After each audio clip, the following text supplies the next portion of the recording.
नमस्कार.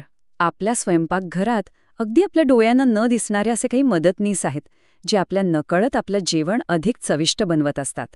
आज आपण अशाच एका सूक्ष्म जीवाच्या जगात डोकावणार आहोत. त्याचं नाव आहे लॅक्टोबॅसिलाई. चला तर मग त्यांच्या या अद्भुत दुनियेबद्दल जाणून घेऊया. बरं, एका अगदी सोप्या प्रश्नापासून सुरुवात करूया. रोजच्या वापरातलं साधं दूध, त्याचं घट्ट आणि चविष्ट दह्यामध्ये रूपांतर होतं कसं? यामागे एक प्रकारची शास्त्रीय जादू आहे आणि त्या जादूचे खरे किमयागार आहेत हेच लॅक्टोबॅसिलाई नावाचे सूक्ष्मजीव. या जादूला विज्ञानाच्या भाषेत किण्वण असं म्हणतात. म्हणजे काय?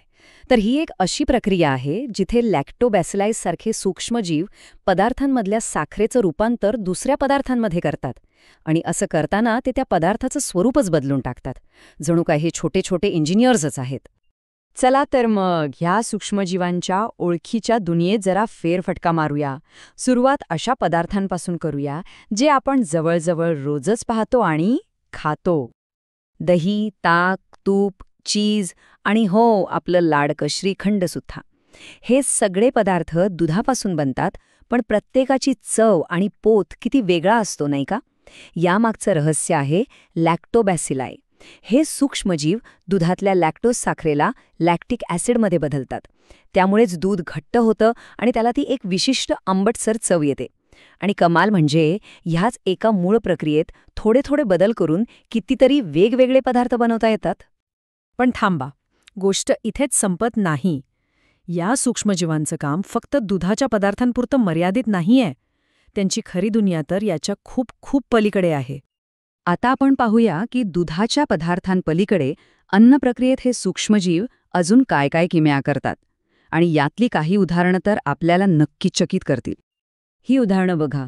सायडर म्हणजे सफरचंदापासून बनवलेले एक पेय, कोकोच्या बिया आणि भाज्यांची लोणची, या सगळ्यांमध्ये नैसर्गिक साखर असते. लॅक्टोबॅसिलाई याच साखरेवर प्रक्रिया करून ॲसिड तयार करतात. त्यामुळेच लोणचं जास्त काळ टिकतं आणि कोकोला त्याची एक खास वेगळी चव येते. म्हणजे विचार करा, या सगळ्याच्या मागे आपले तेच सूक्ष्मजीव मित्र आहेत. आणि ही यादी अजून संपलेली नाही. काही प्रकारच्या वाईनला तिची गुंतागुंतीची चव देण्यासाठी किंवा आंबट चवीचा पाव म्हणजे साउरडो ब्रेड बनवण्यासाठी सुद्धा याच किण्वण प्रक्रियेचा वापर केला जातो. म्हणजे आपल्या पेयांपासून ते पावापर्यंत सगळीकडे या सूक्ष्मजीवांची जादू आहे. आतापर्यंत आपण फक्त खाण्यापिण्याच्या गोष्टींबद्दल बोललो, बरोबर? पण लॅक्टोबॅसिलाईचा प्रभाव इथेच थांबत नाही. आरोग्य आणि शेती यांसारख्या अत्यंत महत्त्वाच्या क्षेत्रांमध्येही त्यांची भूमिका खूप मोठी आहे. तर चला, आपल्या किचनमधनं बाहेर पडूया आणि बघूया की आरोग्य आणि शेतीमध्ये हे सूक्ष्मजीव नेमकी काय मदत करतात. यांचे उपयोग किती अनपेक्षित आणि वेगवेगळे असू शकतात हे बघा.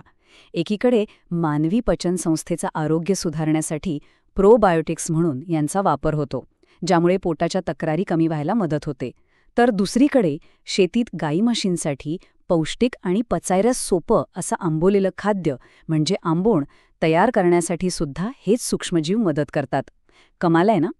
म्हणजेच आपल्या पोटाच्या आरोग्यापासून ते थेट शेतातल्या जनावरांच्या पोषणापर्यंत हे डोळ्यांना न दिसणारे सूक्ष्मजीव खऱ्या अर्थाने आपले किती मोठे आणि महत्त्वाचे मित्र आहेत. तर मग जाता जाता एक विचार मनात येतो. लॅक्टोबॅसिलायप्रमाणेच असे आणखी कितीतरी अदृश्य सूक्ष्मजीव असतील जे आपल्या नकळत आपल्या जीवनावर इतका मोठा प्रभाव टाकत असतील. विचार करण्यासारखी गोष्ट आहे नाही का?